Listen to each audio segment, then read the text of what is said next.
جو بھی در بطول کے منگتوں میں آ گیا، جو بھی در بطول کی منگتوں میں آ گیا، سمجھو میرے حضور کی نظروں میں آ گیا۔ نازاں ہوں اس لیے میں اپنے وجود پر، دامن نبی کی آل کا ہاتھوں میں آ گیا، دامن نبی کی آل کا ہاتھوں میں آ گیا۔ رونق زندگی آپ ہیں، آپ ہیں، رونق زندگی آپ ہیں، آپ ہیں، رونق زندگی آپ ہیں، آپ ہیں، میری ساری خوشی آپ ہیں، آپ ہیں، میری ساری خوشی آپ ہیں، آپ ہیں۔ کون ہوگا امام صفِ انبیاء، کون ہوگا امام صفِ انبیاء، بولے سارے نبی آپ ہیں، آپ ہیں، بولے سارے نبی آپ ہیں، آپ ہیں، بولے سارے نبی آپ ہیں، آپ ہیں۔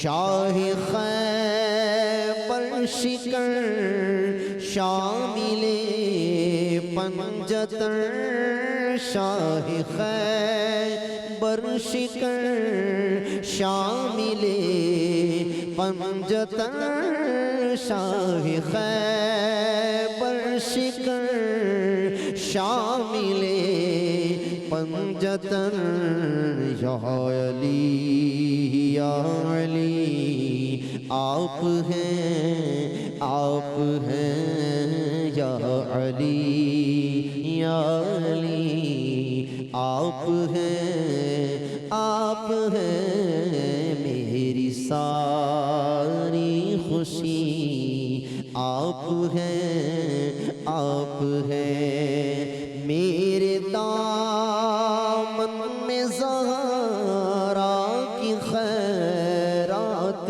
ہے، میرے دامن میں زہرا کی خیرات ہے، میرے دامن میں زہرا کی خیرات ہے۔ کیوں ہو مجھ کو کمی آپ ہیں، آپ ہیں، کیوں ہو مجھ کو کمی آپ ہیں، آپ ہیں، میری ساری خوشی آپ ہیں، آپ ہیں۔ شان صبر و رضا رسم جود و عطا، شان صبر و رضا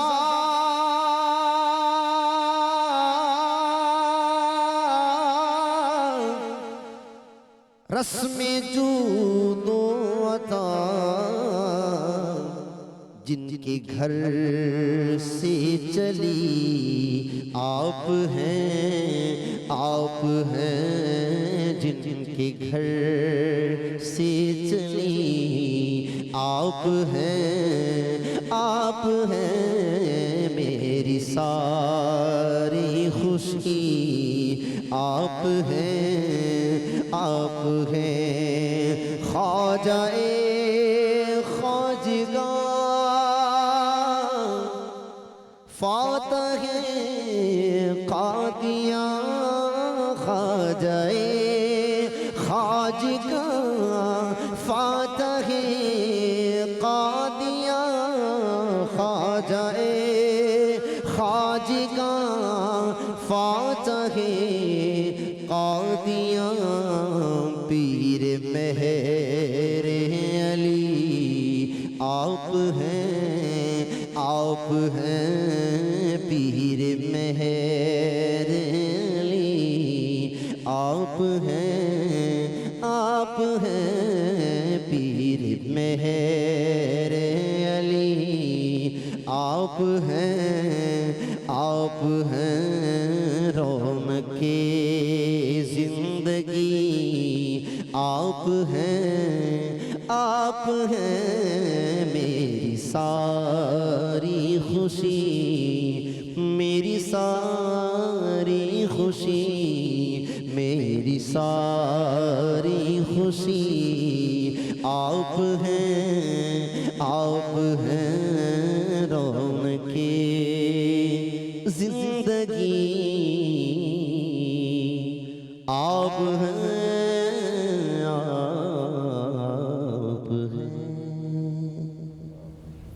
ماشاءاللہ. بہت شکریہ محمد آصف اطاری صاحب. آپ نعت رسول مقبول صلی اللہ علیہ وآلہ وسلم پیش کر رہے تھے اور اسی کے ساتھ ہی ہم نے اپنے پروگرام کا آغاز بھی کیا ہے. اور آج محمد آصف اطاری صاحب کے ساتھ ساتھ جو میرے ساتھ علماء کرام موجود ہیں میں ان کا تعارف کروا دیتا ہوں. میرے ساتھ آج کے پروگرام میں موجود ہیں مولانا ذوالفقار جعفری صاحب جو کہ ایک اسلامک اسکالر ہیں, اور میرے ساتھ جو دوسرے اسکالر ہیں وہ علامہ جمیل احمد امینی صاحب. ہم آپ تینوں مہمانوں کو خوش آمدید کہتے ہیں اور آپ کا شکریہ ادا کرتے ہیں وقت نکالنے کے لیے, اور رمضان کے حوالے سے آج کا جو اپنے جس موضوع کا انتخاب کیا ہے اس حوالے سے ایک اصلاحی پروگرام کے لیے. آج پروگرام کا جو ہمارا موضوع ہے وہ بڑا ایک اہم ہے. یہ ایک ایسا ایک مرض ہے کہ جو کسی بھی قوم کو ہجوم بنا سکتا ہے, کسی بھی انسان کے لیے کسی تباہی سے کم نہیں ہے. یہ عدم برداشت ایک چیز ہے جو ہمارے اندر برداشت ختم ہو چکی ہے. میں اپنی بات کر رہا ہوں, میں سب کی بات کر رہا ہوں. ہمارے ہاں یہ ہر سطح پہ اس کو ہم دیکھ سکتے ہیں, وہ چاہے کوئی مذہبی سطح ہو, سیاسی سطح ہو, خاندانی سطح پہ ہو, برادری کی سطح پہ ہو, صوبے کی سطح پہ ہو, لباس کی جگہ پہ دیکھیں ہم, مطلب ہر جگہ پہ ہم کسی کا ظاہری طور پہ کسی کو دیکھ کے ہم اس میں بھی ایک عدم برداشت نظر آتی ہے. ایون ہم ایک دوسرے سے اس بات پہ یہ بھی برداشت نہیں کر سکتے کسی کا کہ وہ دین والا ہے, وہ اپنے آپ کو کوئی دنیا والا سمجھتا ہے تو وہ دوسرے کو برداشت نہیں کر پاتا ہے. بہت سارے اس طرح کی تکالیف اور پریشانیاں جو ہمیں بحیثیت قوم ہمارے لیے تکلیف کا باعث ہیں, یہ ہر سطح پہ ہمیں عدم برداشت کا سامنا ہے. اور خاص طور پہ روزہ جو کہ ویسے ہی ایک رحمتوں برکتوں کا مہینہ تو ہے ہی, آپ میڈیکلی بھی اس کے بے شمار فوائد ہیں, مگر روحانی طور پہ یہ ایک تربیت کا مہینہ ہے. تو ہمیں اس مہینے میں بھی یہ ان ساری چیزوں کا اور خاص طور پہ عدم برداشت کا سامنا زیادہ شدت سے کرنا پڑتا ہے. اس حوالے سے ہم بات کریں گے اپنے مہمانوں سے. ایک چھوٹا سا وقفہ ہے, وقفے سے جیسے ہی واپس آتے ہیں تو اس موضوع کے اوپر گفتگو باقاعدہ شروع کریں گے. کہیں مت جائیے, نیوز کیفے دیکھتے رہیے, اب تک دیکھتے رہیے.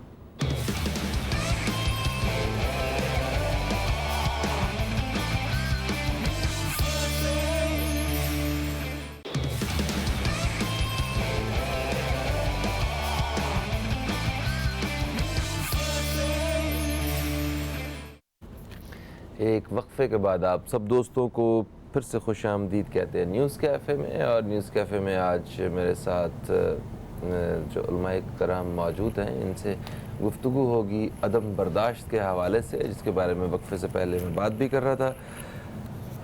میں گفتگو کا آغاز کروں گا مولانا ذوالفقار جعفری صاحب سے.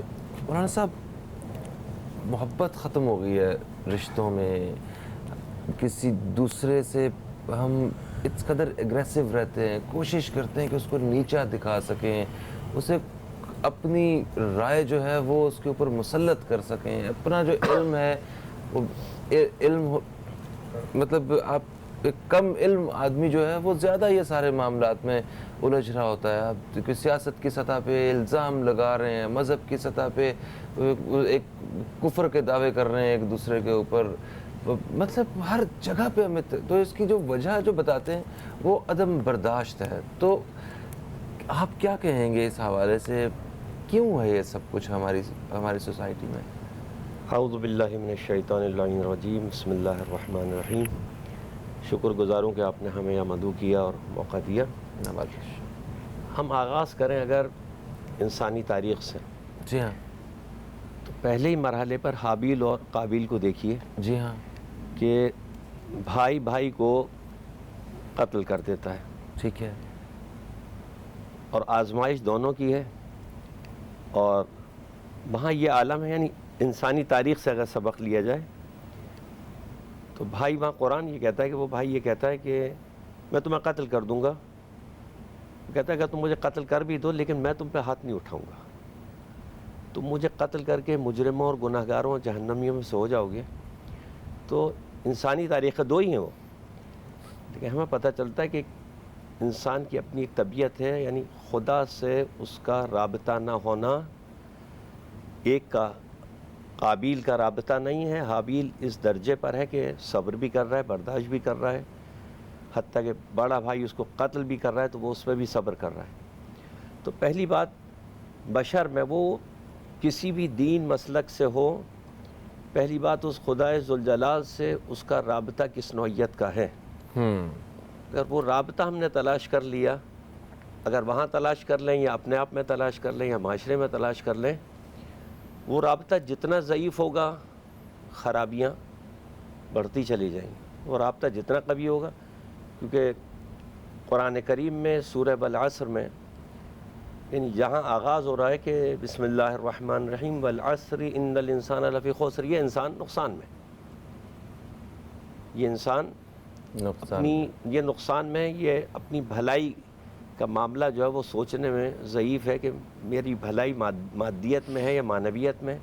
پھر اس کے بعد الا الذین آمنوا، ایمان، عمل صالح، وتواصوا بالحق وتواصوا بالصبر. یعنی وہاں خسارے سے اگر نکلنا ہے تو ایمان، عمل صالح، وتواصوا بالحق وتواصوا بالصبر. کوئی بھی انسان جس کے پاس اگر صبر جیسی نعمت نہیں ہے، خود ماہ مبارک رمضان واستعینوا بالصبر والصلاۃ، صبر کا ایک معنی علماء نے خود یہ روزہ کیا ہے. کتنی بڑی ہماری پریکٹس ہے. اور اس میں لطیف نقطہ یہ ہے کہ یہ ماہ مبارک رمضان مختلف اقوام میں، ادیان میں کسی نہ کسی صورت میں رہا ہے. تو خدا ان انسانوں کو ایک بلند درجے پر لے جا کے یہ بتانا چاہتا ہے کہ ایک جوہر تمہارے اندر، جوہر صبر اگر تمہارے اندر آ گیا. امیر المومنین علی ابن ابی طالب علیہ السلام فرماتے ہیں کہ ایک صبر ہے اطاعت پر، ایک صبر ہے مصیبت پر، ایک صبر ہے معصیت پر. یعنی تم اطاعت خدا میں، راہ خدا میں صبر کرو، گناہ تمہارے سامنے آئے صبر کرو، اور مصیبت تمہارے سامنے آئے صبر کرو. پھر ہم دیکھتے ہیں کہ یعنی تاریخ انبیاء کو اگر آپ اٹھائیں تو پھر وہ جناب حضرت آدم کے بعد سے پھر آپ دیکھیں کہ حضرت نوح کس قدر صبر ہے، کس قدر برداشت ہے، کتنا اللہ پر یقین ہے. ایک ایسے صحرا میں کہ جہاں دور دور تک پانی کا نام و نشان نہیں ہے. لوگ آتے ہیں، قرآن کہتا ہے لوگ آتے ہیں، لوگ مذاق اڑاتے ہیں کہ نوح تمہیں کیا ہو گیا، کہاں پانی کہاں کشتی. اور نوح اپنے کام کو، اپنے وظیفے کو انجام دینا، کہ مجھے اپنا وظیفہ انجام دینا ہے. جہاں انسان یہ سمجھ لیتا ہے کہ مجھے اپنا وظیفہ انجام دینا ہے اور میرے اعمال خدا دیکھ رہا ہے، تو پھر وہ بے صبری کا مظاہرہ نہیں کرتا. اچھا مولانا ذوالفقار علامہ جمیل احمد امینی صاحب، مولانا صاحب نے بتایا کہ جب خدا سے ایک رابطہ اور ایک تعلق ہوتا ہے تو پھر آپ کے اندر ایک صبر اور برداشت رہتی ہے.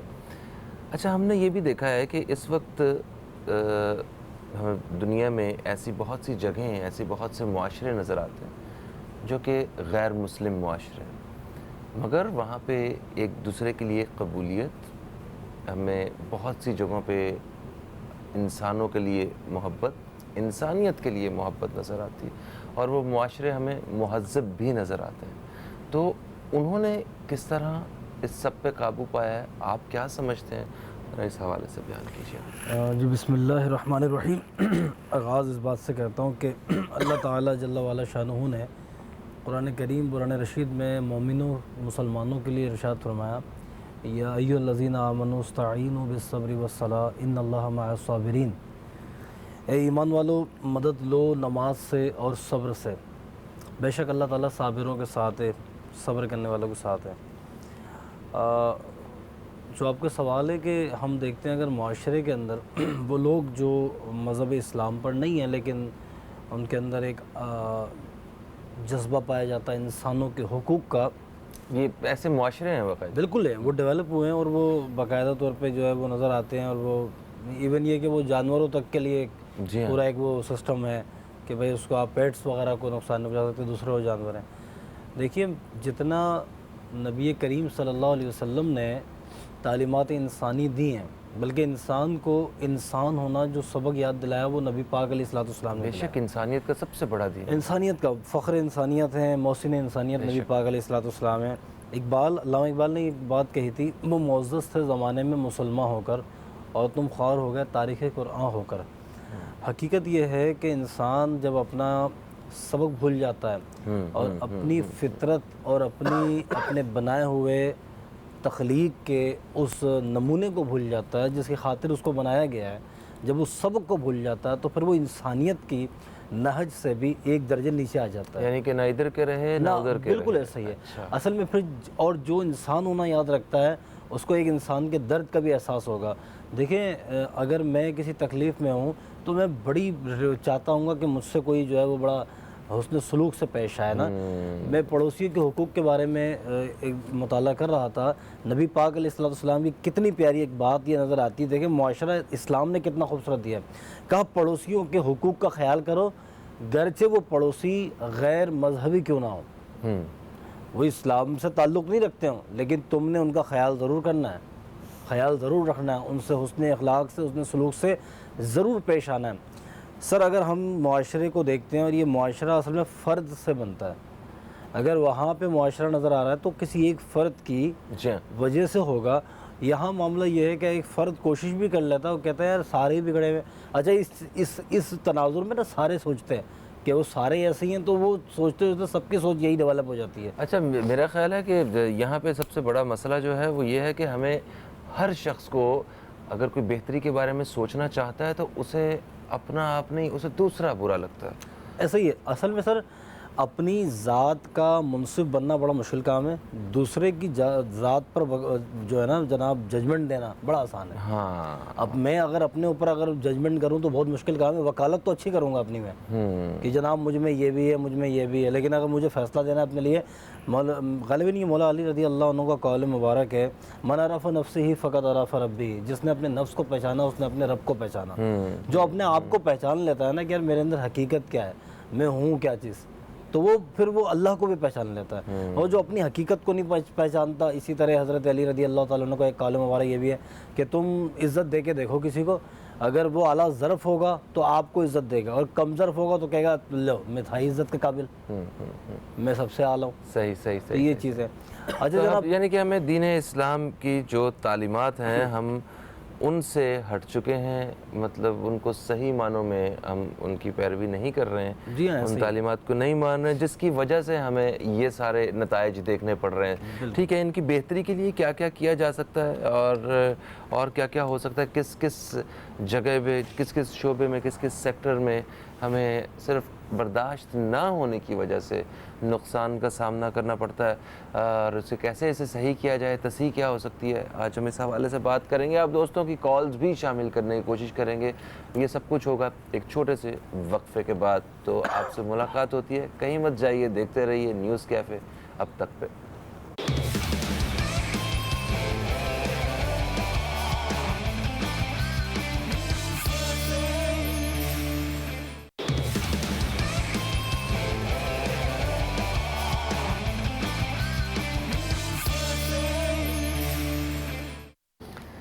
جی دوستو، ایک وقفے کے بعد آپ کو پھر سے خوش آمدید کہتے ہیں نیوز کیفے میں، اور آج ہمارا جو موضوع ہے وہ ہے عدم برداشت۔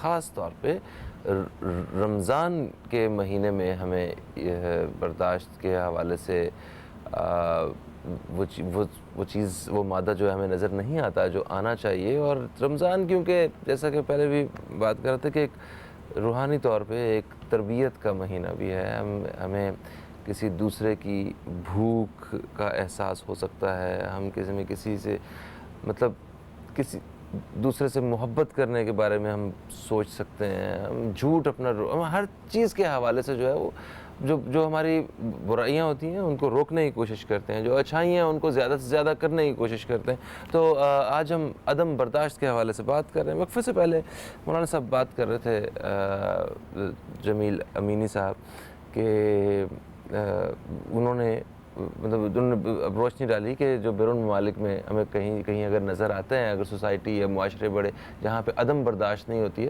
تو ہمارے ہاں آپ اس حوالے سے کیا کہنا چاہیں گے کہ ہم کس طرح قابو پا سکتے ہیں اس عدم برداشت کے حوالے سے؟ گھروں کی لڑائیاں ختم کر سکتے ہیں، سیاسی لڑائیاں ختم کر سکتے ہیں، مذہبی فرقوں کی لڑائیاں ختم کر سکتے ہیں، صرف برداشت اگر ہمارے اندر آ جائے تو؟ دیکھیے، ایک سادہ مثال ابھی میرے ذہن میں آ رہی ہے جوانوں کے لیے۔ یہ موبائل آپ کے سامنے ہے، بالکل۔ اس موبائل میں آپ کیا کیا کرتے ہیں؟ آپ اس میں ایک سسٹم ہے کول کرنے کا کہ آپ نے اس کو کول کرنا ہے، ایک سسٹم ہے اس کو ڈیلیٹ کرنے کا، ایک سسٹم ہے اس کی حفاظت کرنے کا۔ آپ ایک چھوٹے سے پلاسٹک کے ٹکڑے کے لیے اس چیز کے قائل ہیں کہ میں نے اس کو چارج بھی کرنا ہے اور میں نے کچھ چیزیں اس میں ڈیلیٹ بھی کرنی ہے، کچھ کو ریپلائی بھی دینا ہے، کچھ انسٹال کرنی ہے، کچھ انسٹال بھی کرنا ہے۔ یہ چھوٹا سا ٹکڑا اسی انسان کا بنایا ہوا ہے، یہ اس کے لیے تو حق دینے پہ قائل ہے کہ اس کو یہ حقوق ملنے چاہیے، ورنہ یہ خراب ہو جائے گا۔ لیکن تیری ذات جو خدا کریم نے پیدا کی ہے اور انبیاء کرام کے ذریعے تجھے پورا ایک سسٹم تجھے عطا کیا ہے، وہ اس انسان کی سمجھ میں نہیں آتا۔ دیکھیں ابھی اگر آپ دیکھیں 3 چیزیں مولا کائنات نے امام حسن علیہ السلام کو کہا، بیٹا موت، رزق، شفا یہ خدا کے ہاتھ میں ہے۔ اور آج ہمارا سب سے بڑا المیہ رزق کا معاملہ، رزق کون دے گا؟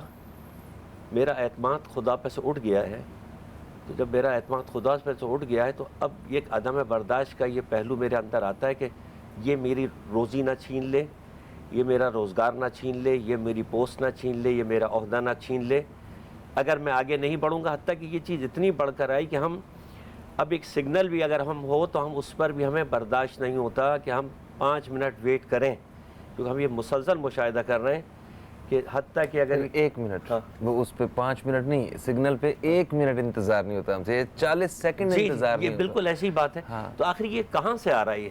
اچھا ایک چیز اور، آپ بات کر رہے ہیں جب غربت ہوتی ہے نا سر، تو پھر رزق جو مطلب ایک مومن آدمی کے لیے تو یہ سب کچھ برداشت ہو سکتا ہے، وہ تو اس کا تو اتنا بھروسہ، اتنا یقین ہے خدا پہ کہ اسے پتہ ہے کہ رزق یہاں سے آ ہی جانا ہے، مجھے ملے جانا ہے۔ مگر ایک غریب آدمی جو ہے نا، جو مومن بھی نہیں ہے، وہ اس کے لیے بڑا مشکل ہو جاتا ہے۔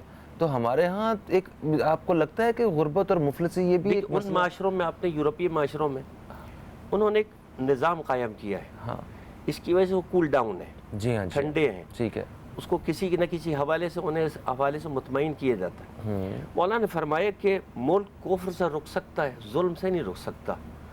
جہاں ظلم بڑھ جائے معاشرے میں، اس ظلم کی وجہ سے ہر فساد پیدا ہوگا۔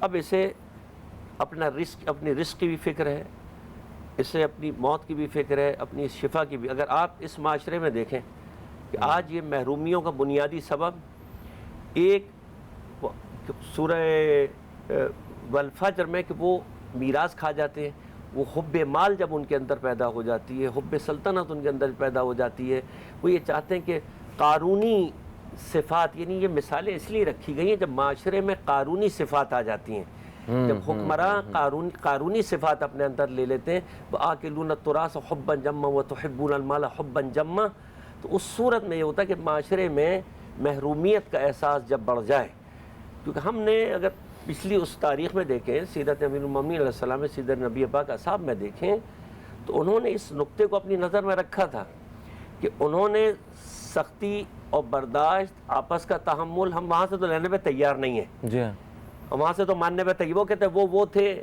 ہم ہیں، تو وہ تھے تو وہ اہل جنت میں، تو پھر آپ کسی جنت کی تمنا نہ کریں، اللہ نے آپ کے لیے جہنم تیار کر رکھی ہے اور آپ کا معاشرہ خود جہنم ہو گیا ہے.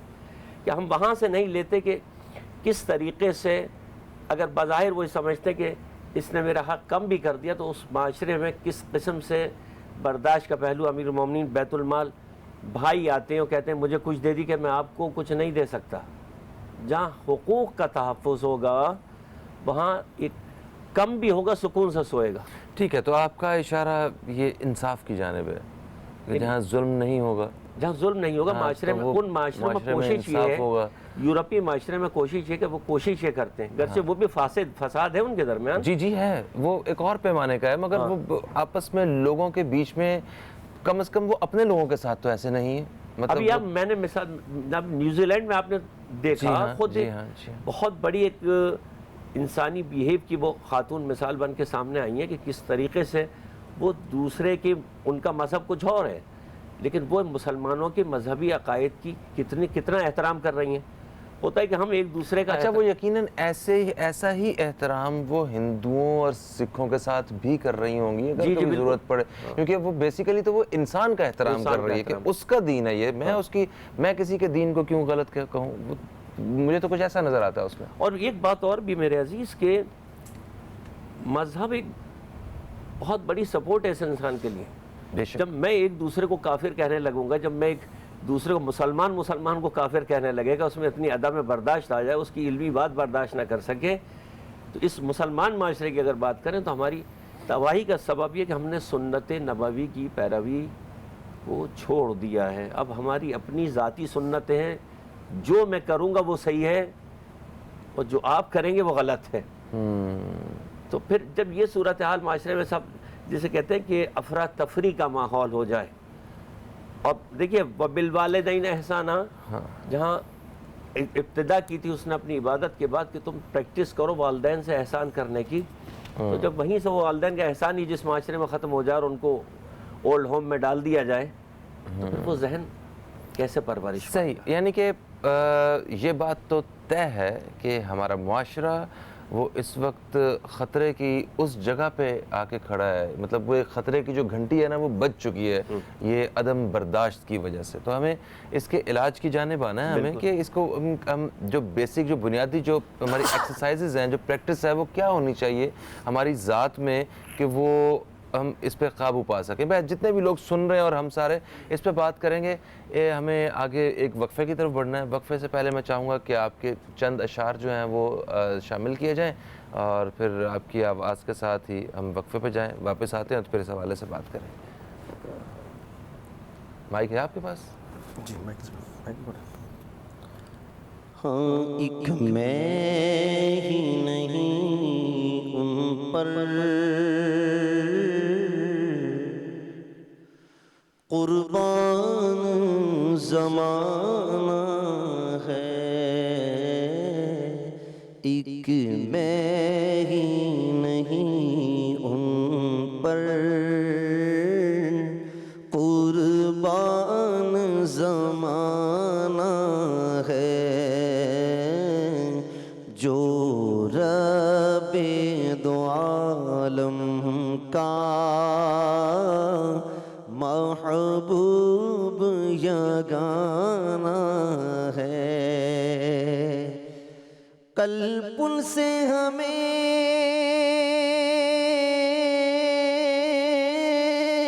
جس نے خود پار لگانا ہے. قلب ان سے ہمیں جس نے خود پار لگانا ہے. زہرا کا وہ بابا ہے، حسنین کا نانا ہے.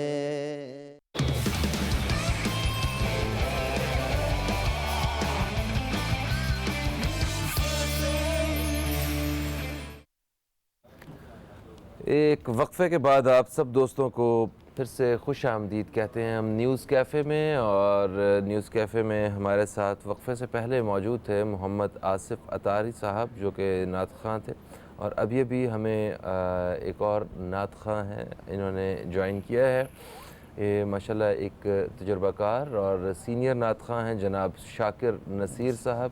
آپ گزشتہ تقریباً 25 سال سے نعت خوانی اور ثنا خوانی کے فرائض سر انجام دے رہے ہیں، اور بہت سارے اسٹوڈنٹس بھی ہیں آپ کے جو کہ اس جانب آئے ہیں۔ تھینک یو سو مچ، آپ تشریف لائے۔ ابھی ہم پروگرام کے اگلے حصے میں آپ کو تکلیف دیں گے، اور اپنی اس نشست میں نعت رسول مقبول صلی اللہ علیہ وآلہ وسلم کو شامل کریں گے۔ وقفے سے پہلے ہماری بات ہوئی تھی مولانا ذوالفقار جعفری صاحب سے، ابھی ہم بات کریں گے علامہ جمیل احمد امینی صاحب سے۔ علامہ جمیل احمد امینی صاحب، جیسا کہ وقفے سے پہلے مولانا صاحب نے یہ بتایا کہ سوسائٹی میں مطلب ہر ہی سیکٹر میں آپ کو بگاڑ نظر آ رہا ہے، برداشت کی وجہ سے پیدا ہوا ہے جو۔ اچھا، اب جب بھی کوئی بگاڑ ہوتا ہے، جب بھی کوئی مسئلہ ہوتا ہے تو ایک راستہ ضرور ہوتا ہے حل اس کا، ہے نا، تو بغیر علاج کے کوئی بیماری ہوتی نہیں۔ تو رمضان کا مہینہ ہے، رحمتوں اور برکتوں کا مہینہ، اس مہینے کا فائدہ اٹھاتے ہوئے ہم عدم برداشت پہ کس طرح قابو پا سکتے ہیں، اور مطلب ایک چیز کا خیال رہے کہ یہ وہ بتائیے گا جو میں اور آپ ہم لوگ مل کے کر سکتے ہیں، ایک فرد جو ہے وہ کیا تبدیلی لے کے آ سکتا ہے اپنے اندر برداشت پہ قابو پا کے، عدم برداشت پہ قابو پا کے، اور یہ کس طرح ممکن ہے، اس حوالے سے بیان کیجیے گا۔ اچھا فہیم بھائی، روزہ جو ہے نا، اس کا روزے کا جو دوسرا نام ہے وہ ہے ہی صبر۔ اگر آپ اس کی ڈیفینیشن میں جائیں تو صبر کے جو معنی ہوتے ہیں لغوی طور پر، صبر کے معنی یہ ہوتے ہیں کہ اللہ تعالیٰ کی طرف سے کوئی آنے والے درد اور آلام، مصیبتیں، یا پھر اس کی مخلوق کی طرف سے، اور مخلوق میں پھر سارے ہی رشتے آ جاتے ہیں، ریاست آ جاتی ہے، حکمرانی آ جاتی ہے، پولیس آ جاتی ہے، انصاف آ جاتا ہے، اس کے تقاضے آ جاتے ہیں، اس کی طرف کوئی رنج پہنچے تو آدمی فوری طور پہ صبر کرے، اور جب وہ صبر کرے گا تو اللہ تعالیٰ اس کے ساتھ ہے یقیناً۔ معاشرے کے اندر جو دیکھیے، اسلام نے جتنا صبر کا درس دیا ہے، اسلام نے جیسا معاشرہ دیا ہے ویسا معاشرہ کوئی ہو نہیں سکتا۔ یہ جتنی بھی مثال ہے نا معاشرے کی، جو اپنے آپ کو سول سوسائٹیز کہتے ہیں، جو اپنے آپ کو جناب علی ایک سلجھا ہوا معاشرہ کہتے ہیں، یہ سب جہاں سے انہوں نے انسپریشن لی، وہ کہاں سے لی ہے؟ وہ اسلام کی ہی آئیڈیالوجی ہے، بیسک اس کی اسلام ہی کی ہے، اس کے پیچھے جو کچھ ہے وہ اسلام ہی کی طرف سے لیا گیا آئیڈیا۔ لیکن مسئلہ یہ ہے کہ ہم نے صرف پڑھا ہے، انہوں نے ریسرچ کیا ہے، ہم نے صرف سنا ہے، انہوں نے عمل کیا ہے۔ تو پڑھنے میں اور سننے میں بڑا فرق ہے، ریسرچ کرنے میں، تحقیق کرنے پر دیکھیں کوئی چیز جستجو کے بعد پائی جائے نا تو اس کے بڑے فوائد ہوتے ہیں، اور کوئی چیز ایسی آپ کو مل جائے تو اس کی کوئی زیادہ اہمیت ہمیں کوئی خاص نظر نہیں آتی کہ یہ ایسی مل گئی۔ کوئی نعمت اس وقت ہمیں فائدہ دیتی ہے یا اس وقت ہم اس کو گلے سے لگاتے ہیں، بہت مدت و شدتوں کے بعد ملتی ہے۔ جو چیز اگر مدت کے بعد نہ ملی ہو، شدت کے بعد نہ ملی ہو، آپ نے جب آنکھیں کھولیں تو اگر معاشرے میں عورت تھی تو عورت کا کیا حال ہوتا تھا اسلام سے پہلے؟ درندگی کا اس کو نشانہ بنایا جاتا تھا۔ پھر اسلام نے عورت کا مفہوم بتایا کہ عورت تو ہے وہ چیز جناب علی کی جس کی عزت کی جائے، جس کی توقیر کی جائے۔ یہ عورت اگر تمہارے لیے موجود ہے تو ایک ماں کی صورت میں، بہن کی صورت میں، تمہاری بیوی کی صورت میں، یہ عورت تمہارا نفس ایمان ہے اگر زوجہ کی بات کی جائے۔ پھر عورت کا جب تقابل آ جاتا ہے تو پھر اسلام نے بتایا کہ عورت کا یہ مقام ہے۔ پھر ایک معاشرہ کہتا ہے کہ عورت کو زیادہ حقوق دیے جائیں۔ اسلام نے جتنے حقوق دیے تھے، اسلام نے زندہ رہنے کا حق دیا۔ میں جو اشارہ دینا چاہ رہا ہوں آپ کو، اسلام نے ایک عورت کے زندہ رہنے کا حق دیا۔ نبی کریم علیہ السلام تو وہ روایتیں آپ پڑھیں، زندہ درگور کرتے تھے۔ یہ عورت کو عزت جو ہے وہ دی گئی اور سلیوری ختم کی گئی انسانیت کے حوالے سے، اور اسپیشلی وہ اس جگہ پہ جہاں پہ مطلب اتنی برائیاں تھیں، اس قدر برائیاں تھیں، اس کو دین اسلام نے آ کے بدل کے رکھ دیا اور ریاست مدینہ ایک ایسی اعلیٰ مثال جو ہے وہ قائم کر سر دی. بالکل میں یہی اسی جملے تو یہاں بھی تو ہو سکتا ہے سارا کچھ ہو سکتا ہے. ریاست مدینہ کی 100 بار تسبیح پڑھنے سے نہیں ہوگا. ریاست مدینہ نہیں ہوگا ایسے. یہ کیسے ہوگا سر؟ ریاست مدینہ آپ کو سمجھنا پڑے گا. میں حضرت عمر رضی اللہ تعالیٰ عنہ کا وہ واقعہ اگر آپ کے سامنے رکھوں کہ وہ جب آپ رات کو گشت کرنے کے لیے نکلتے تھے، کہتے کہ میں رعایا میں ہو کیا رہا ہے، رعایا میں چل کیا رہا ہے. تو آپ ایک جگہ سے گزرے تو گھر سے ایک آواز آ رہی تھی. ماں نے کہا بیٹی دودھ کم ہے تو پانی ملا لو. تو بیٹی نے کہا کہ امیر المومنین نے منع کیا ہے. ماں کہتی ہے امیر المومنین کہاں دیکھ رہے ہیں؟ بیٹی کہتی ہے امیر المومنین نہیں دیکھ رہے. ویژن چھوڑ کر وہ کیا کہتے ہیں؟ امیر المومنین نہیں دیکھ رہے، رب العالمین تو دیکھ رہا ہے. حضرت عمر رضی اللہ تعالیٰ نے جب یہ بات سنی، اگلے دن اپنے بیٹے کے نکاح کا پیغام پہنچایا کہ اگر معاشرے کے لیے ایسی ماں ہوگی، یعنی اگر میرے بیٹے کے لیے ایسی ماں ہوگی تو اس کی اولادیں کیسی ہوں گی کہ جس کا یہ سوچ بن چکی ہو کہ امیر المومنین نہیں دیکھ رہے لیکن اللہ تو دیکھ رہا ہے. اب مسئلہ یہ ہے کہ جناب اگر ہمیں امیر المومنین ایسا چاہیے تو معاشرے میں رعایا بھی تو ایسی چاہیے نا. ویسی چاہیے. صحیح ہے، یہ بھی ہے. ایسا ہی ہے نا. یا اب دیکھیں حاکم برے نہیں ہیں، حاکم ہمارے اعمال کی وجہ سے ایسے آتے ہیں جن کو ہم برا ڈیفائن کریں کہ اگر حاکم کی طرف کوئی بات جا رہی ہے منتخب بھی کرتے ہیں. صحیح بات. تو یہ کیوں کرتے ہیں؟ اسی وجہ سے کہ ہم نے اپنے کیونکہ ہمیں وہ اچھے لگتے ہیں، ہمارے جیسے وہ. جی ہاں اصل میں تو ویسے ہی ہم سے یعنی اچھائی اور برائی کی تمیز اٹھ گئی ہے. اٹھ گئی ہے. اچھا سر اچھا ایک کالر ہمارے ساتھ ہے، انہیں پہلے شامل کرتے ہیں پھر اس پہ بات کرتے ہیں آگے. السلام علیکم جی، کون ہے ہمارے ساتھ؟ ہیلو ہیلو ہیلو السلام علیکم جی. وعلیکم السلام جی، فاطمہ بول رہی ہوں لاہور سے. فاطمہ صاحبہ ہم آپ کو خوش آمدید کہتے ہیں. کیسی ہیں آپ؟ اللہ کا شکر ہے جی. کیا کہنا چاہیں گی، کیا پوچھنا چاہیں گی؟ یہ جو مسئلہ آپ ڈسکس کر رہے ہیں، میری اس معاملے میں شکایت اپنے ملک کے علماء کرام سے آتی ہے کہ لوگوں میں تو عدم برداشت نہیں ہے، لیکن یہ جتنے مسالک کے علماء بیٹھ کے لوگوں کو درس دیتے ہیں کہ برداشت کرو، یہ ہونا چاہیے، دین میں یہ ہے، کیا یہ خود ایک دوسرے کو برداشت کرتے ہیں؟ آپ کہیں چلے جاؤ، اہل سنت کی مسجد علیحدہ ہوگی، اہل حدیث کی مسجد علیحدہ ہوگی، اہل تشیع کی علیحدہ ہوگی. کیا میرے نبی کریم صلی اللہ علیہ وسلم جب اس دنیا سے تشریف لے کے گئے، کیا اس وقت اہل سنت تھے؟ کیا اس وقت اہل حدیث کا فرقہ تھا؟ کیا اہل تشیع کا فرقہ تھا؟ کچھ بھی نہیں تھا، صرف مسلمان تھا. تو جنہوں نے امت کو تقسیم کیا ہے وہ ایک دوسرے کو برداشت نہیں کرتے، ایک دوسرے کے خلاف بولتے ہیں. تو جو ان کو فالو کر رہے ہیں وہ کیسے برداشت کا سبق لیں گے؟ ٹھیک ہے، شکریہ، بہت شکریہ آپ کو، بہت شکریہ.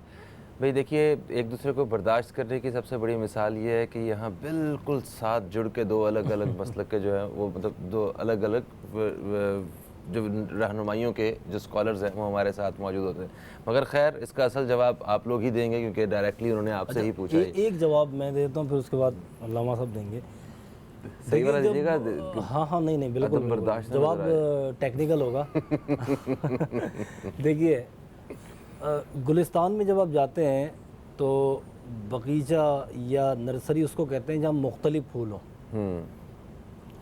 آپ گلدستہ اس کو نہیں کہتے جس میں ایک ہی گل ہو. یہ سارے گلاب کی مانند سمجھ لیں، پھولوں کی مانند سمجھ لیں، سب کی اپنی اپنی مہک ہے، سب کا اپنا اپنا ایک ڈومین ہے.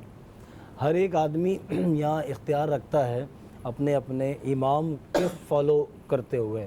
اصل مسئلہ یہ ہے کہ جو بہن نے سوال کیا تھا یا جو کہنا چاہتی ہیں کہ نبی پاک علیہ السلام کے زمانے میں واحد ایک تھا، کلی طور پر یہ بات ضرور ہے کہ مسلمان جتنے بھی ہیں وہ ملت واحدہ ہے، ایک ملت ہے، اور کفر جتنا بھی وہ ملت واحدہ ہے، ایک طرف ہے. اب یہاں پر جو سیکٹرز ہیں، جو یہاں پر جو سیکٹ آ گئے ہیں یا جو فرقے ہیں یا جس کو ڈیفائن جو کیا جاتا ہے کہ بھئی اتنے سارے کیوں ہیں. ایک تو رسول اللہ صلی اللہ علیہ وسلم کی ایک حدیث پاک بھی ہے نا، یہ ہوگا.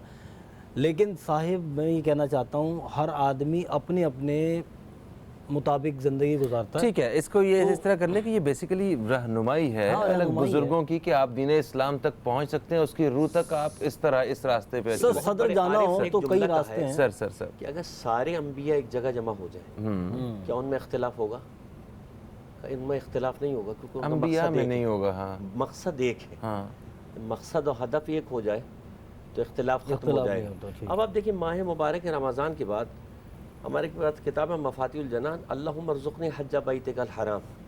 رمضان کے بعد فوراً حج کی جو آپ کو پریکٹس کرائی جا رہی ہے اب ایک احرام ہے، کوئی تفریق نہیں ہے، یعنی خدا کی طرف سے انسان پہ حجت تمام ہے، سب ایک جیسا احرام پہنو گے، سب ایک گھر کے ساتھ طواف کرو گے، اس میں اتنا بڑا درس ہے برداشت کا کہ تم وہ انداز اختیار نہیں کر سکتے تمہارے کسی بھائی کو تکلیف مگر ہو۔ واپس آ کے تو وہ پھر اپنی ہی مسجد میں جائے گا کہ نہیں یہ ہماری مسجد ہے، میں ادھر ہی جاتا ہوں۔ وجہ یہ کہ ہم نے نتیجہ گیری کی قوت ہمارے اندر سے کم ہو گئی ہے، ہم اپنے آپ کو شو کرنا چاہتے ہیں، ہم خدا اور خدائی اس کے لیے جینا نہیں چاہتے۔ میں چاہتا ہوں اپنے امام ابے کے لیے جینا، میں چاہتا ہوں اپنی مسجد کے لیے جینا، میں چاہتا ہوں اپنی مسلک کے لیے جینا، لیکن وہ جو نبی پاک آئے تو ہم نے ان تعلیمات کو لیے خبردار دیکھو تم کسی کے خداؤں کو برا نہ کہو، وہ پلٹ کے تمہارے خدا کو برا کہیں گے۔ ہاں صحیح ہے۔ پاور پر دیکھو، خبردار وہ مشرکین جو تم سے جنگ و جدال نہیں کرتے، پھر تمہیں ان سے جنگ و جدال کرنے کی ضرورت نہیں ہے۔ اگر آپ قرآن سے اٹھائیں وہ مشرک ہے، یہاں تو مسلمان کو کہتا ہے جہاں یہ ہاتھ آ جائے اس کو قتل کر دو گے، یہ کافر ہے۔ جی ہاں، قرآن کا یہ سبق ہے کہ دیکھو وہ مشرکین جو تم سے جدال نہیں کرتے، حتیٰ کہ قرآن اس حد تک آتا ہے کہ وہ اہل کتاب، کہتا ہے اہل کتاب میں سے بھی مومن پائے جاتے ہیں، اہل کتاب میں سے بھی صاحب تقویٰ پائے جاتے ہیں۔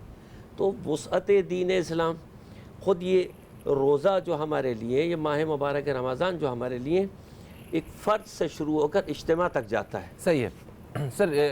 اس حوالے سے مطلب کافی حد تک جو ہے وہ آپ نے اس حوالے سے بیان کیا ہے، مگر میں کچھ اس میں اور پوچھنا چاہتا ہوں۔ جو یہ فرقوں کے چکر میں ہم لوگ ایک دوسرے کا گریبان پکڑ کے اور لڑائی جھگڑوں میں، اور یہ آپس میں جب لڑائی جھگڑا کر رہے ہیں، خون بہا رہے ہیں، مسلمان خون جو ہے وہ بہہ رہا ہے، ذرا اس حوالے سے میں بات کرنا چاہوں گا کہ اس میں ہمیں کیا اپروچ رکھنی چاہیے ہر مسلمان کو، جس کا جس بھی فرقے سے تعلق ہے اس کی اپروچ کیا ہونی چاہیے، یہ میں جاننا چاہوں گا۔ مگر اس وقت ایک بریک کی طرف بڑھیں گے۔ بریک سے جیسے ہی واپس آئیں گے، آتے ساتھ ہم جناب شاکر نصیر صاحب سے نعت سنیں گے، اور پھر ہم اسی سوال کی طرف آئیں گے مولانا صاحب کی طرف۔ کہیں مت جائیے، نیوز کیفے دیکھتے رہیے، اب تک دیکھتے رہیے۔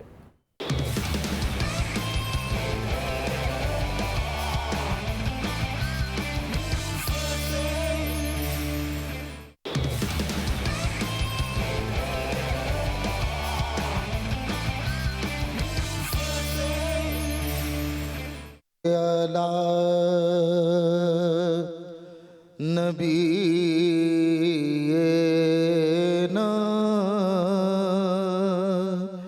صلی علی محمد،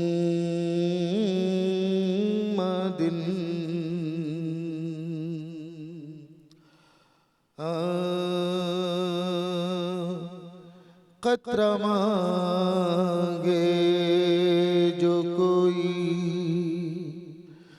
تو سے دریا دے دے، قطرہ مانگے، قطرہ مانگے جو کوئی تو سے دریا دے دے، مجھ کو کچھ اور نہ دے، اپنی تمنا دے دے، مجھ کو کچھ اور نہ دے، اپنی تمنا دے دے، قطرہ مانگے وہ جو آسودگی چاہے انہیں آسودہ کر، وہ جو آسودگی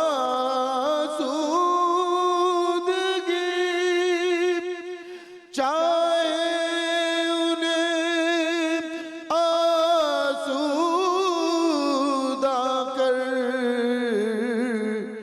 بے قراری کی لطافت مجھے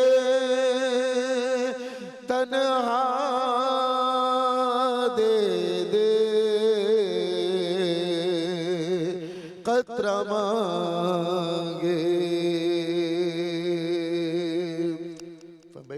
انتہائی خوبصورت شعر کہ میں اسے زاز کے لائق تو نہیں ہوں، لیکن میں اسے زاز کے لائق تو نہیں ہوں، لیکن مجھ کو ہمسائے گی گنبد خضرا دے دے، مجھ کو ہمسائے گی گنبد خضرا دے دے، قطرہ مانگے جب میں تھک جاؤں محبت کی مسافت میں ندیم، پھر بڑے تیرا کرم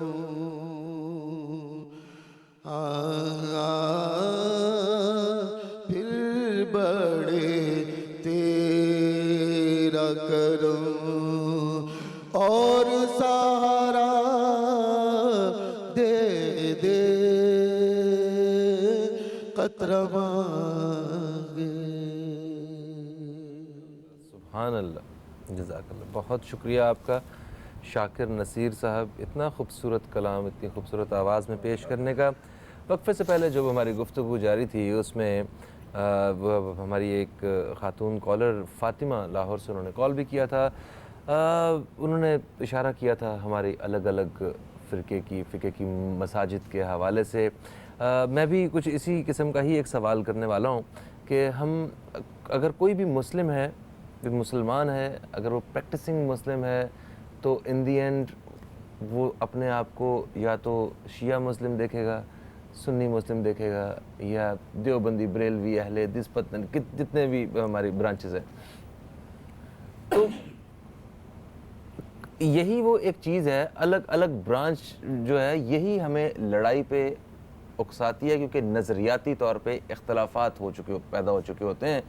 راستہ ایک تھا، شاخ ایک، مطلب درخت ایک ہے، اور الگ الگ شاخوں کی وجہ سے اس قدر اختلافات ہو گئے کہ ہم نے ایک دوسرے کا گریبان بھی پکڑ لیا، اور اپنی اپنی مزاج کی اور گروپ کی آپ کی شدت ہے کہ آپ صرف گریبان ہی پکڑتے ہیں یا بات کو اس سے آگے بڑھاتے ہیں یا ختم کرتے ہیں۔ قتل و غارت بھی ہو رہی ہے، سارا کچھ ہے۔ ان ساری چیزوں کو ایک حقیقت سمجھ کے ایک سائڈ پہ رکھتے ہوئے، جو مسلمان اس وقت پروگرام دیکھ رہے ہیں، جو ہم لوگ یہاں پہ اس وقت کیمرے کے اس پر اور یہ سارے جو لوگ موجود ہیں، ہمیں اپنی کیا اپروچ رکھنی چاہیے کہ ہم وہ جو اصل میں جو حقیقی جو ایک پیغام ہے، جو حق کا پیغام ہے، ہم اسی کے اوپر رہیں، اللہ تعالیٰ کے ساتھ وہی ایک رشتہ رہے ہمارا، فرقہ جو بھی ہو، ہم مطلب ہمارے لیے کسی انسان سے نفرت کا باعث نہ بن سکے کہ جناب یہ شیعہ ہے تو مجھے اس کے ساتھ بیٹھ کے کھانا نہیں ہے، یا یہ سنی ہے یا یہ فلانا ہے تو یہ ایسا ہے، یہ ایسا کرتے ہیں ویسا کرتے ہیں، یہ چیزیں اثر انداز نہ ہوں، ہم ایک بن جائیں۔ دیکھیے، جہاں آپ نے کہا وہ لا الہ الا اللہ، تو اصل یہی کلمہ وحدتی کو ہم نہیں سمجھ سکے۔ قرآن کہتا ہے انہوں نے ہوائے نفس کو اپنا خدا بنا لیا۔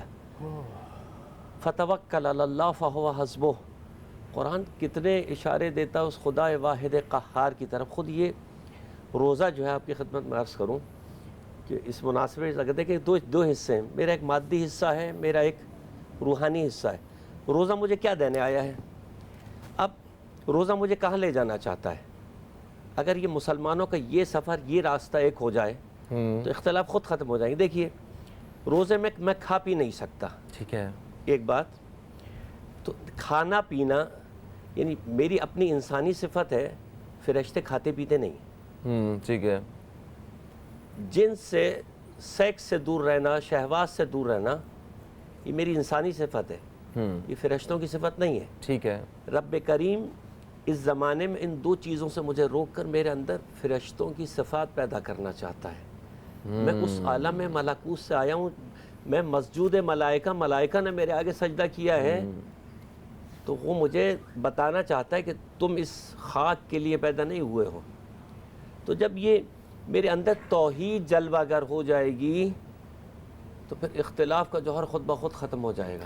اچھا بکر سر, یہ دیکھیں کہ جتنے بھی علماء کرام ہیں, ٹھیک ہے, ان کی بھی ایک اس حوالے سے ان فرقوں کے حوالے سے بڑی ایک اہم ذمہ داری بنتی ہے, کیونکہ وہ ساری جو تبلیغ اور ساری جو آپ لوگوں کی, جیسے دیکھیں نا, آپ کے جتنے فالوورز ہیں, آپ کو سننے والے ہیں, وہ سارے وہ ایک ہی اسی فرقے کو فالو کر رہے ہیں. آپ کو سننے والے آپ کو فالو کر رہے ہیں, آپ لوگ آپس میں ایک ساتھ بیٹھے ہوئے ہیں, مگر وہ کم علم جو ہم جیسے وہ ادھر سے یا ادھر سے جو آپ کے فالوورز میں سے ہیں, آپ سے مطلب رہنمائی حاصل کر رہے ہیں, وہ ایک دوسرے کا گریبان پکڑ کے بیٹھے ہوں گے. دیکھیے بات یہ کہ میں طارق جمیل صاحب کو سنتا ہوں, ٹھیک ہے, خدا ان کے فضل, میں اہل سنت علماء کو سنتا ہوں, ٹھیک ہے, اپنے شیعہ علماء کو سنتا ہوں, ٹھیک ہے. جب آپ کے اندر وسعت نظر ہی پیدا ہوگی کہ میں اس کو بھی سنوں, وہ کیا لیکچر دے رہا ہے, وہ بھی تو ان انسانوں سے مخاطب ہے نا, بالکل بالکل, وہ بھی تو اس انسان معاشرے سے مخاطب ہے, تو آپ اس کو بھی سنیے. اب آپ دیکھیے, جیسے میں آپ کی خدمت میں عرض کروں کہ مفاتیح الجنان میں رمضان المبارک کے حوالے سے تقریباً 150 دعائیں ہیں جو اہل بیت نے دی ہیں. کیا وہ 150 دعاؤں کا مجموعہ مفاتیح الجنان میں, وہ آپ پلے اسٹور سے آسانی سے آپ کو مل جائے گی, کیا وہ مسلمانوں کے درمیان رائج ہے؟ نہیں. کہ مسلمان ان کی آشنائی رکھتے ہیں؟ نہیں. اچھا, ایک گستاخی کرنے لگا ہوں میں, مجھے معافی دیجیے گا, اس کی وقفہ آ گیا, وقفے کے بعد یہیں سے بات شروع کرتے ہیں, ٹھیک ہے, ان دعاؤں کے حوالے سے اور اہل بیت کے جو ذکر کر رہے ہیں آپ. ایک وقفے کے بعد دوستو آپ سے دوبارہ ملاقات ہوتی ہے, کہیں مت جائیے, نیوز کیفے دیکھتے رہیے, اب تک دیکھتے رہیے.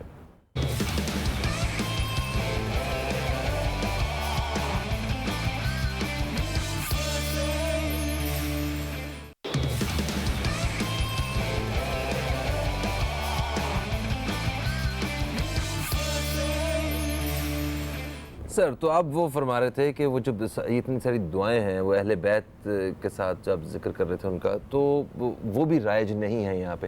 ٹھیک ہے, جو چیزیں کامن ہیں وہ بھی اس طرح رائج نہیں ہیں, مگر ہمیں وہ یہ ساری مطلب اس پہ قابو پانے کے اہل بیت مرکز وحدت ہیں, بے شک, نہ وہ شیعہ کے ہیں نہ سنی کے ہیں, ایسا ہی ہے, وہ عالم انسانیت کے ہیں, حسین سب کا ہے. بات یہ کہ ہم نے یہ بھی کیا کہ ہم ایک دوسرے کے بوس کا مطالعہ نہیں کرتے, ہم اپنے خانے میں اپنی ہی جگہ پر بند ہیں. اچھا, یہاں جو ہم رمضان المبارک کے حوالے سے ہیں کہ ایک بہت بڑا جوہر جو ہمارے مسلمانوں میں پایا جاتا ہے, میرا روزہ ہے, مجھے غصہ آ جائے گا, مجھ سے بات نہیں کرنا. ہاں ٹھیک ہے.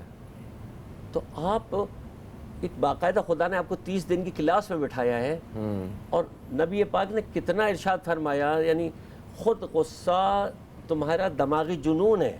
اگر تم سمجھتے تمہیں غصہ آتا ہے تو تم سمجھتے ہو مینٹل ہو, پاگل ہو تم. کیونکہ یہ کیسے پیدا ہوا, یہ تمہاری روح کے اندر ایک بیماری راسخ ہو گئی ہے, اور تم نے خود اس کو تم ٹائٹل دے رہے ہو کہ مجھے غصہ آتا ہے, یعنی دوسرے معنوں میں اگر میں پاگل ہوں. کہا کہ جب تمہیں غصہ آئے تو کس عمل سے گزرو, کھڑے ہو تو بیٹھ جاؤ, بیٹھے تو لیٹ جاؤ, تو بس اس سے بڑا کوئی ہوگا. پانی پیو, مگر روزے کی حالت میں تو صرف یہ درود شریف پڑھ لو, روزے کی حالت میں تم درود شریف پڑھ لو, استغفار کرو, تم اپنے آپ کو جو ہے وہ کول ڈاؤن کرنے کی کوشش کرو کہ میں ایک عبادت کی حالت میں ہوں. وہاں پہ آپ گھروں میں بھی یہی دیکھیں گے, ہمارے گھروں میں بھی ایک سسٹم ایسا ہے کہ ہم اپنی خواتین پر جو ہے وہ پکوڑوں کا اور لذیذ کھانوں کا بوجھ ایسا ڈال دیتے ہیں اور ہمیں احساس نہیں ہوتا کہ وہ بھی بیچاری روزے سے ہیں. ہماری اپنی ڈیزائر, ہماری خواہشات اصلاً اتنی بے قابو ہو گئی ہیں کہ مجھے نہیں معلوم کہ کیسے اس کو قابو کیا جائے. بیٹا ہے تو وہ باپ پہ غصہ ہو رہا, باپ ہے تو بیٹے پہ غصہ ہو رہا ہے. سر, ون لائن میں یہ بتائیے کہ ہم مسلمانوں کو جو الگ الگ فرقوں میں بٹے ہوئے ہیں, انہیں اپنی اپروچ کیا رکھنی چاہیے دین اسلام کے حوالے سے. میری ذاتی طور پہ تو یہ ہے کہ میں دین اسلام کو صرف اتنا سمجھتا ہوں کہ Islam is a religion of peace and humanity. آپ کی وہ ساری پریکٹسز کے ساتھ ساتھ یہ ایک وہ ڈائریکشن ہے جس کی طرف مجھے چلنا ہے, جس سے میں لڑائی جھگڑے سے دور رہوں. دیکھیے اتنا بہترین آج رمضان المبارک میں جو افطار کے مختلف دسترخوان لگے ہوئے ہیں, جی ہاں, اس پہ نہ ہندو دیکھ رہے ہیں نہ آپ مشرک دیکھ رہے ہیں, جو آتا ہے آپ کے دسترخوان سے کھاتا ہے. بے شک ایسا ہے, یہی سیرت اہل بیت میں تھا. امام حسن کے دسترخوان سے سب کھاتے تھے. آج آپ کے یہاں سے سب کھا رہے ہیں, سب بیٹھ کے کھا رہے ہیں, لیکن کیا بات ہے کہ جیسی ماہ مبارک رمضان ختم ہوگا اور ظلم ہو جائے گا دوبارہ سے، پھر ویسے کا ویسے ہو جائے گا. وہ ہر ایک جو ہے وہ، میں تو یہ کہتا ہوں کہ میرا یہ پیغام اگر جائے، سب سے بڑا خدا نے 2 ہی عیدیں قرار دیں، ایک حج پہ عید قرار دی، ایک ماہ مبارک رمضان پہ. جی ہاں. اے کاش میرے ملک کے مسلمان ایک ایسی نماز عید کا انعقاد کریں کہ جس میں شیعہ بھی ہو، جس میں بریلوی بھی ہو، حنفی بھی ہو، ایک دفعہ تو اپنے نبی کو خوش کرنے کا کوئی سبب فراہم کریں. واہ واہ واہ، سبحان اللہ، کیا کہنا، کیا کہنا. ٹھیک ہے، اس کا بالکل انیشیٹ اپنے اینڈ پہ جو کر سکتا ہے وہ، بے شک 4 لوگ ہی ہوں، وہ ایک شروع کریں، بسم اللہ کریں ایک، تاکہ ایک چنگاری جو ہوتی ہے وہی آگ اسی سے بھڑکتی ہے. اور بس ہم اگر چنگاری ہیں تو ہم واقعی ایک اتنا بڑا ایک بدلاؤ وہ سوسائٹی میں پیدا کر سکتے ہیں. رزلٹ کو دیکھے بغیر ہمیں ایفرٹ کرنے کی ضرورت ہے، بس ایک ڈائریکشن پکڑیں اور اس کے اوپر بس شروع ہو جائے. امینی صاحب، ایک اور مسئلہ ہے عدم برداشت کے حوالے سے جو آج ہم نے بات کی. روزے کی حالت میں ذرا یہ چیزیں زیادہ بڑھ جاتی ہوں گی. میں ابھی پڑھ رہا تھا کچھ دن پہلے کہ ہمارے ہاں جو طلاق کی شرح ہے وہ ایک شدت تک پہنچتی جا رہی ہے، اور یہ کبھی تاریخ میں ایسا نہیں تھا. ہر آنے والے سال میں ہمیں پہلے اوسطاً زیادہ طلاقیں جو ہیں وہ دیکھنا پڑتی ہیں، عدالتیں بھری ہوئی ہیں. تو یہ آپ کوئی اس کا کوئی بتائیں کہ ہر انسان کی کوئی کیا اپروچ ہو کہ وہ مطلب کس طرح اس پہ قابو پا سکے، اور کم از کم سوسائٹی میں جو بگاڑ پیدا ہو رہا ہے طلاق کی وجہ سے، اور ان سے کس طرح بچا جا سکے. سر جی، ابھی علامہ صاحب نے جو آخری جملہ چھوڑا نا، میں وہیں سے اس کو یہاں سے کنٹینیو کرتا ہوں. جیسے گھر میں ایک خاتون ہے جو میری زوجہ ہے مثال کے طور پر، اور کسی کی بیٹی ہے، تو ہم یہ احساس نہیں کرتے کہ یار وہ بھی روزے سے ہے. پتہ ہمیں ضرورت ہے وہ اپنے میکے سے. جب میں کہنا چاہ رہا ہوں نا آپ کو، ہمیں یہ یاد رہے نہ رہے کہ وہ روزے سے ہے، کوئی بھی خاتون ہے، میری بہن ہے یا میری بیٹی کہیں گئی ہے یا کسی کی بہن بیٹی آئی ہے. سر اگر یہ احساس اپنے جیسا احساس ہو جائے، جو میں چاہتا ہوں کہ میری بہن کے ساتھ کیسا ہو معاشرہ، یا میری بہن کے ساتھ یا میری بیٹی کے ساتھ کیا تعلقات ہونے چاہیے، کس طرح کا بیہیویئر ہونا چاہیے، تو میں وہ دوسرے کو فراہم کروں. طلاق کی جو شرح بتا رہے ہیں بالکل بڑھ چکی ہے. ابھی ریسنٹلی میرے ہی محلے کا ایک واقعہ، دعوت دی اس نے، شادی ہوئی، 1 ماہ کے اندر صرف اس بنیاد کے اوپر آ کے علیحدگی ہو گئی ہے، جو ہے وہ طلاق ہو گئی ہے. کیوں کہ بیوی کہتی ہے کہ تم اپنے رشتہ داروں میں تو مجھے لے کے جاتے ہو، اور جب میں کہتی ہوں کہ میرے رشتہ داروں میں چلو تو تم وہاں نہیں جاتے. اب زندگی کے اندر میانہ روی ختم ہو گئی ہے، اس کو بحال کرنا پڑے گا. دوسری بات یہ ہے کہ شک و شبہات جو ہے نا وہ بہت بڑھ گئے، یہ جنم لے گئے. اور کہیں نہ کہیں میں پھر آپ کو یہ کہوں گا، پھر یہ کہا جائے گا کہ لو جی ٹیلی ویژن پہ بیٹھ کے مولوی نے ٹیکنالوجی کو جو ہے وہ برا کہہ دیا. سر اس کی بہت بڑی وجہ یہ ہے، آپ کا فوکسڈ، آپ کا جو آپ کی توجہ ہونی چاہیے پرورش پر اپنے بچوں کی، گھر پر جو ہونی چاہیے وہ چلی گئی ہے موبائلوں پر، وہ چلی گئی ہے آپ کے سوشل میڈیا اور آپ کے فیس بک پر، آپ کی ان چیزوں پر. تھوڑی سی اگر توجہ دے نا، پہلے معاشرے کے اندر یہ ہوتا تھا کہ دل جیتے جاتے تھے نا. دیکھیں بیوی کے اوپر کوئی لازم یہ نہیں ہے کہ وہ ساس کی خدمت کرے، یا وہ اور دیوروں کی خدمت کرے، یا وہ کپڑے دھوئے، کیونکہ اس کا جو حاصل وصول ہے اور جو اس کی خدمت کا دائرہ ہے وہ اپنے مزاجی خدا کے ساتھ ہے، شوہر کے ساتھ ہے. لیکن اس کے دل کو جیتنے کے لیے وہ یہ سارے کام کرتی ہے، کیونکہ شوہر سے متصل ساری چیزیں. اب آپ یہ دیکھیے کہ شوہر کی وجہ سے کوئی طلاق کا معاملہ نہیں ہوتا کہ اس نے مجھے راضی نہیں کیا، مجھے خوش نہیں کیا ہے، کسی دوسرے کی بنیاد بنا کر وہ جناب ہوتا ہے. حل یہ ایسا ہو سکتا ہے کہ دونوں میاں بیوی کو تھوڑی دیر کے لیے ایک ساتھ بٹھا دیں اور ان سے پوچھ لیں بھائی آپ کی اپنی مرضی کیا ہے. 2 زندگیوں کا فیصلہ، وہ دونوں پھر لڑ کے سر 2 زندگیوں کا فیصلہ دوسرے لوگ کر رہے ہوتے ہیں نا، بعض دفعہ یہ ہوتا ہے. ہاں، لوگوں کی وجہ سے، کسی تیسرے کی وجہ سے، یا لڑکی کے گھر والے یا لڑکے کے گھر والوں کی وجہ سے لڑائیاں ہو رہی ہوتی ہیں. اس میں ایک نقطہ قرآن کی آیت ہے مودت اور رحمت. ہم نے مودت اور رحمت، استاد نے ہمارے کہا کہ رحمت سے کیا مراد ہے، کہا کہ سم ٹائم ایسا ہو کہ تم جو ہو اپنی بیوی کے لیے بالکل ایک باپ کی طرح ہو جاؤ کہ جو اپنے بچوں کے نخرے برداشت کرتا ہے. ٹھیک ہے، جیسے باپ سارے معاملات حل ہو جائیں، سارے معاملات حل ہو جائیں. اور ایک بیوی کے لیے بھی ایسا ہے کہ وہ بھی ماں بن جائے، ایک دفعہ وہ ماں بن جائے کہ میں بچے کی طرح سے نخرے اٹھا لوں گی. اٹھا رہے. چلیں سر، یہ واقعی اچھی چیز ہے، اس طرح پریکٹس کرنی چاہیے. وہ کہتے ہیں نا کہ دوسرے کے جوتے میں پاؤں رکھ کے جو ہے نا وہ دیکھنا چاہیے، آپ کو پتہ چلے. تھینک یو سو مچ، آپ تشریف لائے، آپ کا بے حد شکریہ. آپ کی آواز کے ساتھ اور کلام کے ساتھ جو ہے ہم دوستوں سے اجازت چاہیں گے. آج ہم نے عدم برداشت کے حوالے سے بات کی ہے. سوسائٹی کا ایک بہت بڑا مسئلہ ہے، اور اس پہ حل کرنے کے لیے، قابو پانے کے لیے ہمیں جو سب سے رمضان کے مہینے میں جو پریکٹس کرنا ہے مجھے اور آپ کو، جو میں نے آج حاصل کیا ہے اور ڈیفینیٹلی جو آپ نے کیا ہوگا، کہ ہمیں اپنی سوچ کو مثبت رکھنا ہے. کم از کم روزے کی حالت میں ہی صحیح ہمیں صبر جو ہے اس کا دامن نہیں چھوڑنا ہے.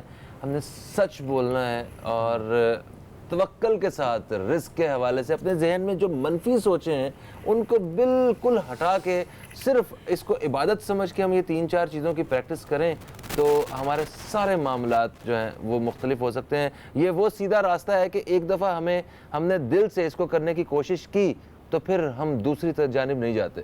پھر ہم واقعی اس میں اتنا ہمیں لذت اور اتنا مزہ اور اتنا سکون ملنے والا ہے کہ سارے معاملات ہمارے خود ہی ٹھیک ہو جائیں گے. صرف مشترک عید نماز، اور جتنے بھی یہ جو الگ الگ فرقوں والے جو دو دوستوں میں ہوتے ہیں، ایسے کہ آپ 8 دوست ہیں، 7 دوست ہیں، الگ الگ فرقوں سے ان کا تعلق ہے، آپ سارے ایک دوسرے کا ہاتھ پکڑیں، انہیں کہ چلیں آج اکٹھے نماز پڑھتے ہیں. ٹھیک ہے، تو اکٹھے کامن چیزوں کو پہ فوکس کریں، جو کامن نہیں ہیں ان کو دیکھیں بھی نہیں ایک دوسرے کے سامنے. میں شاکر صاحب آپ سے درخواست کروں گا کہ آپ کی نعت کے ساتھ کچھ اشعار کے ساتھ اجازت چاہوں گا. فہیم عباس کو، نیوز کیفے ٹیم کو دیں اجازت. آپ دوستوں سے انشاءاللہ پھر ملاقات ہوگی، تب تک کے لیے خدا حافظ. پاکستان زندہ باد.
جو مفلس ہے ان کو تو دولت عطا کر، جو بیمار ہے ان کو صحت عطا کر، مریضوں کے خاطر شفا مانگتا ہوں الہی، میں تجھ سے دعا مانگتا